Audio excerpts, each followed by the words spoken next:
On March the 1st, President Putin announced a new generation of weapons vastly superior to anything developed around the world.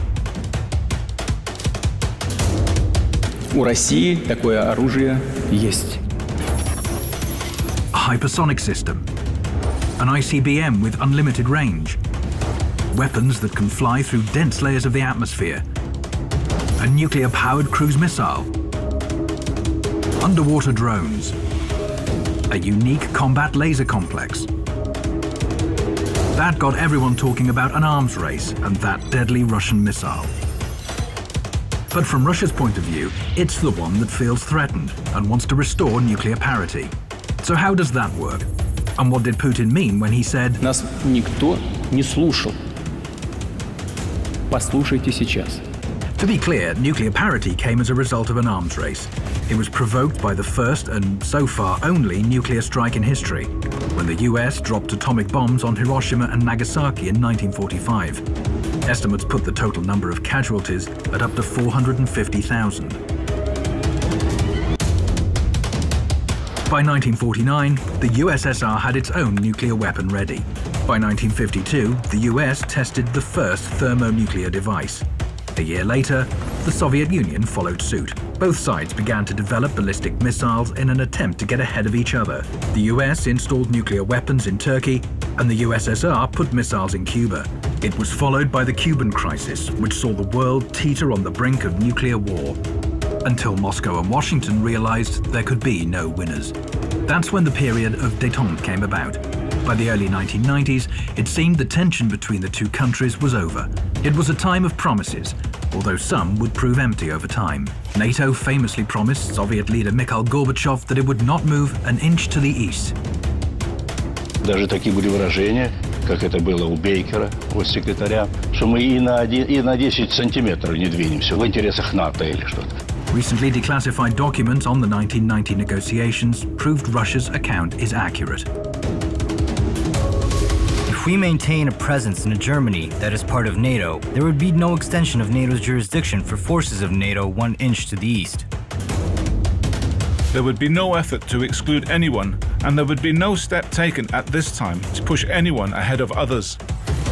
In 1994, the US changed its mind about expanding east. We're going to move forward on this, but I'd never spring this on you.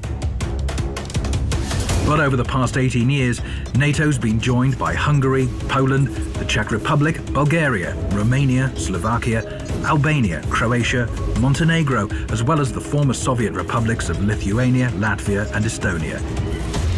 NATO is now at Russia's doorstep. Here is an online meme on how Russia moved its country too close to NATO's military bases. Furthermore, the US moved its missile defenses closer to Russia's borders, another promise broken by Washington. In 2002, the US pulled out of the ABM treaty signed decades before when the Soviet Union was still in place. What is missile defense? It enables one party to launch its own missiles and intercept any counterstrike. It could guarantee victory in a potential war. Of course, NATO and the US say their missile defenses are not against Russia, but against Iran and North Korea. But the locations tell another story. Missile defense installations were placed in Poland, Romania, California, and Alaska. They're also planned for Japan and South Korea. Missile defense ships patrol the seas close to Russian territory. Создаются системы, элементы систем противоракетной обороны, что нас очень беспокоит, и мы постоянно об этом говорим в течение 10 лет. Это разрушает стратегический баланс в мире. The balance is disrupted, and Russia, which hasn't ramped up its missile defenses like the US, is facing a deadly danger. Вы же все понимаете, о чем идет речь. Чего молчите-то? Вы все молчите. Ситуация усугубляется, ведь это подталкивает гонку вооружений, новый виток создает. Это же очевидная вещь. Вот мы все время думаем, а как ответить? Мы думаем, совершенствовать систему, значит, преодоления систем противоракетной обороны. Вот это и есть виток гонки вооружений. Russia says it was forced to come up with a weapon capable of bypassing missile defenses in order to restore nuclear parity. The Kinjal MiG-31 can launch hypersonic missiles that can travel at more than 10 times the speed of sound. Thanks to that and their unpredictable trajectory, they are unstoppable. It's an unrivaled weapon. The The US doesn't plan to test its hypersonic weapon until 2019. The Avangard hypersonic vehicle can fly at up to 20 times the speed of sound. An ICBM will take it to an altitude of several dozen kilometers, from where it can dive headfirst back to Earth at top speed with aircraft-like maneuverability, dodging any missile defenses. In contrast, when other existing ballistic missiles re-enter the atmosphere, they fly at a preset trajectory, making them easy targets for ABM systems. Sarmat might seem like an ordinary ICBM, but its range is much longer.